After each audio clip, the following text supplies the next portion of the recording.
I want to address a point because I noticed in the comments on some of my posts, people keep cycling back to this point over and over and over.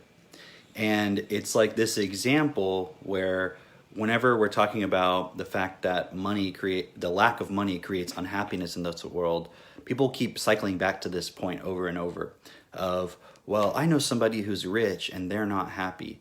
Or someone said on my comments, they said that someone with a gold toilet who's unhappy versus somebody who has an outhouse who's happy with what they have. And the whole thing with the gold toilet it is an interesting point because here's what you don't understand. That just because someone has money in this world doesn't mean they're going to be happy. So when I say the lack of money is what creates all unhappiness, you're thinking that it means, well, if someone has money, then they're going to be happy. But that's not what I said. I said the lack of money is what creates unhappiness. So take someone with a gold toilet, for example, since that point was brought up. Why does this person have a gold toilet? Is a gold toilet necessary? What is the purpose of a toilet? The purpose of a toilet is to flush away the waste produced by your body after you've eaten or after you drink, right? After you've digested your food and drink. That's the purpose of a toilet. And the gold aspect, having it made of gold, has no bearing on whether the toilet works at its optimal level and does what it needs to do. It might mean something to somebody symbolically because they have placed value on having a gold toilet. That makes them feel powerful. It makes them feel worthy.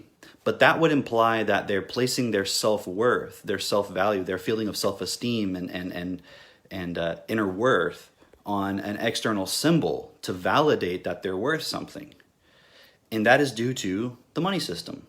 The money system creates the education system. It creates the food distribution system. It creates a situation where some have proper nutrition and some don't.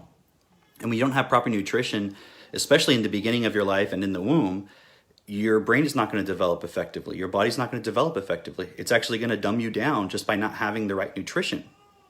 And this is happening to everybody everywhere because proper nutrition is not fully understood in this world.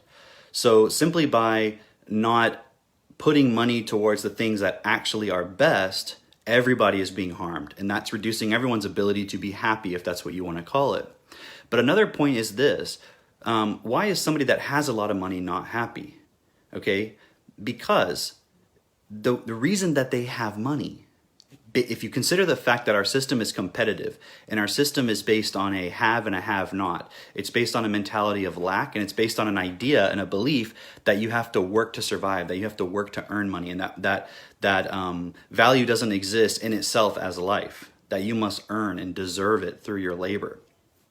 And there's no consideration that those who are able to, those who are capable of taking responsibility should adjust the system and create things in this world so that those who are not as capable are taken care of, because that would over time raise everyone up to a level where everyone is able to take more responsibility. And yet we have this mentality as human beings that it's like a you versus me thing. It's like that whole dog eat dog world, right? But the ironic thing is that dogs are much more kind than human beings are.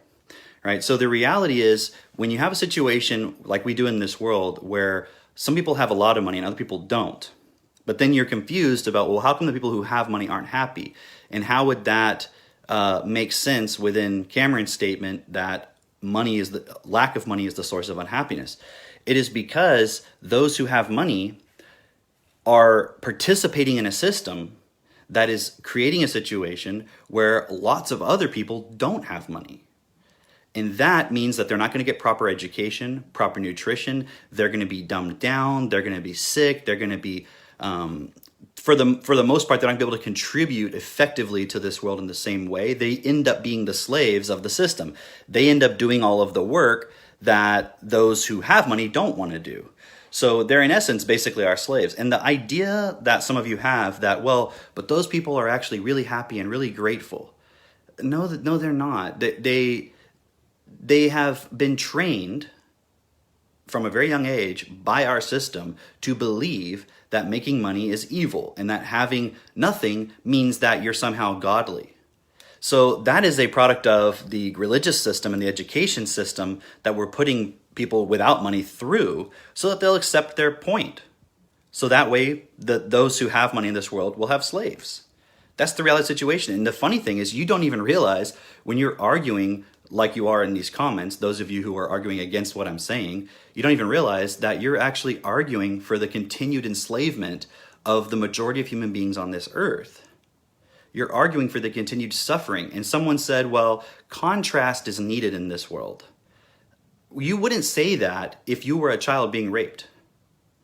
Because that's what you're justifying when you say contrast is needed. Because what you're trying to say is that some people have to suffer while others don't. And you'll look for these points in your life where, you were happy. But what you will find, if you're honest with yourself, is that those are far and few between. They're not the majority of your experience. And you wouldn't be willing to swap places with someone in abject poverty who's in a situation of abuse. So what you call contrast, and the fact that you say it's necessary, is just because you don't know how to direct yourself and direct this world to prevent unnecessary consequences like suffering and starvation and lack of money and poor nutrition and poor education, etc. So you're just finding a way to justify it because the bottom line is you're fine. You actually are benefiting from the system. You just don't want to admit it. So you tell yourself a story about how you're suffering and all this stuff and you've suffered through your life. Yeah, everybody has suffered, even those who have money. And that's my whole point, because the world is designed in a way where no one actually gets what they need. And even those who have lots of money and everything and have luxury, the kind of person you would have to be inside to be okay with having luxury while many people suffer, what would you have to be inside to not care about that? And to, in fact, do everything in your power to maintain control so that you have what you have, regardless of what happens to anybody else.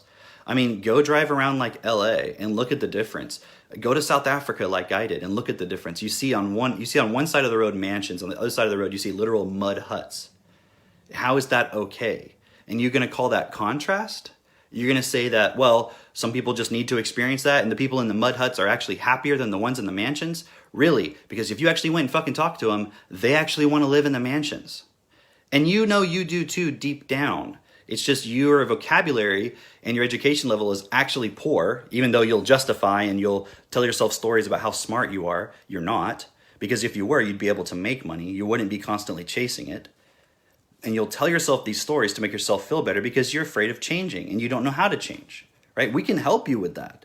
And this is the reason why I'm making these posts, to find the people who are willing to be honest with themselves and say, you know what? Cameron's onto something here. The fact that I don't have money and the fact that most people don't have money, like most people can't even take care of their basic necessities. I saw a statistic the other day. It said that, what was it? Something like 60% of people in the US, or 64% or something like that, live paycheck to paycheck. 64% of people. And are you telling me that all those people are happy? Or even any of those people are happy living paycheck to paycheck? I mean, look at all the stuff in the news with the government shutdown. What is everybody worried about? They're worried about getting their paycheck to pay their mortgage. And are you telling me that when you don't have money and you can't pay your mortgage and you can't put food on the table and you can't give Christmas presents to your child and all of that, that's happiness to you? Because the dishonesty of going and finding some point where you can be grateful is like insane. Because that's just you saying, well, I don't know how to change my situation, so I'm going to try to make myself feel better. You're actually just brainwashing yourself. You're lying to yourself, and you're calling it gratitude. When in reality, the real word is they're rat. You're just a rat. You're just a rat like everyone else, living in the same fucking sewer as everybody else, and your attitude is that of a rat. Like you're just looking for scraps. And you don't even realize that there's a possibility to create a whole new dynamic in this world, a point of equilibrium, a point of balance, where we stop playing this polarity game of some people have and a lot of people don't have, haves and have-nots. We can stop that game, because by participating in that game, guess what? Let me ask you a question. If you really think what you're saying is true, that people without money are totally happy, then why the fuck do revolutions occur? Like every 30 years or whatever, or probably every fucking year if you went and looked at every country in the world and see where revolutions are happening. Why is the main theme of history revolution? Because revolution means to revolve, it means to turn, it means to come back again to the same point. Because as long as we have a situation where people have, and a lot of people don't have, the have-nots are always going to want to have. That's the whole idea of Marxist economic theory, right? I'm not subscribing to that theory in terms of that's the way it should be, but that is an apt description of the way things are. The only way to stop that revolution is to stop the cycle, which is to stop the cycle of haves and have-nots, to create a system where everyone has. And no, that's not the goal of communism. The goal of communism is actually to keep the whole cycle going. That's the goal of every economic system that exists. The real purpose of political discussion should be on how can we ensure that everybody has what they need at a basic level to exist effectively in this world. That way, people stop becoming jealous of each other. And through that, children get proper nutrition, proper education, proper support, and parents can stay home and be with their kids. And those who are more capable at the moment can put in the effort and the work to create all of these systems. That I consider myself one of those people. I'm smarter than the average person. If you look at the bell curve, I have a responsibility to use the gifts and talents that I was given at birth and through my experience and that I've developed over time to make a difference in this world. Not everyone is going to be able to do that in the same way. For some people, they have their own personal processes they're going to do just to remove a lot of the limitations and stuff within them so that they can accept a system that would give to them what they need. Because at the moment, the people who would actually fight the most, which is what is being proven in the comments, because none of you are rich, like give me a fucking break. None of you are rich. So you don't have any idea what real money is like. So you're really just people on the have-not side arguing for your position, which is like stupid, which is insane. It just proves how brainwashed you actually are. So it's really time for those who can hear what I'm saying to step up and say, look, I want to be a part of the solution, not continuing to justify. Like literally, you people who are justifying this whole idea that money doesn't matter, you're literally like the slaves on the plantation who are trying to hold the other slaves back and you're telling like the slave master about the slaves trying to run away. And you're like, hey, get back here. The plantation's great. Being a slave is great. You're fucking stupid. You don't even know it. You wonder why Jesus said, forgive them, Father, for they know not what they do. He was talking about you.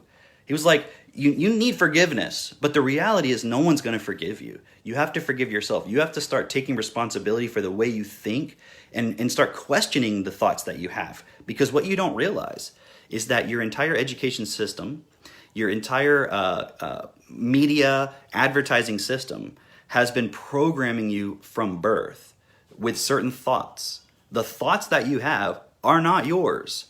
They've been programmed into you deliberately to keep you in the position you're in so you will never challenge the system. So that those who experience lifestyles you could not even imagine, so that those people can maintain their positions of power. And what you don't realize is you are arguing for that.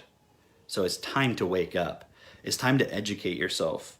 I would suggest to visit equafe.com, EQAFE.com, EQAFE.com. Every question answered for everyone, EQAFE.com. I would suggest to go visit that site because you don't know anything. Like really, all you have is a bunch of pre-programmed thoughts and you're just listening to them and saying that you agree with them and saying it's your opinion. No, it's not your opinion. It's someone else's control mechanism that they've literally brainwashed you with and you don't even realize because you don't even know where your thoughts come from. That's how uneducated you actually are. And that's why your life actually sucks and you don't even realize it. It's like you're in a rut and you don't even know it. That is pathetic. It's time to stand up. It's time to wake up. Stop fighting with me. In fact, no, keep fighting with me on the comments because it gives me more perspectives to see where people are totally lost. And so I can support. So keep spewing your bullshit, right? Keep saying what I'm saying is bullshit. Keep fighting me, right? But the reality is you're not fighting me. I'm just saying things that are common sense. I'm saying things that I've realized through the support of other people and also my own reflection and my own experience and my own testing these points for myself to see if they're valid or not. This is not theory. This is reality. What you have is opinions that have been programmed into you. And you'll see, look at the comments, everybody has their own fucking opinion, but none of those opinions lead to the creation of a world that's best for all, which would include you, by the way. None of them do, not even your own opinion. So it's time to question. It's time to stand up. It's time to wake up, right? This is the red pill. It's time that you made a decision that you're not satisfied with everybody suffering all the time. You're tired of the game. Let's actually create a world that's best for all. Because the reality is, everybody needs to wake up, not just a few.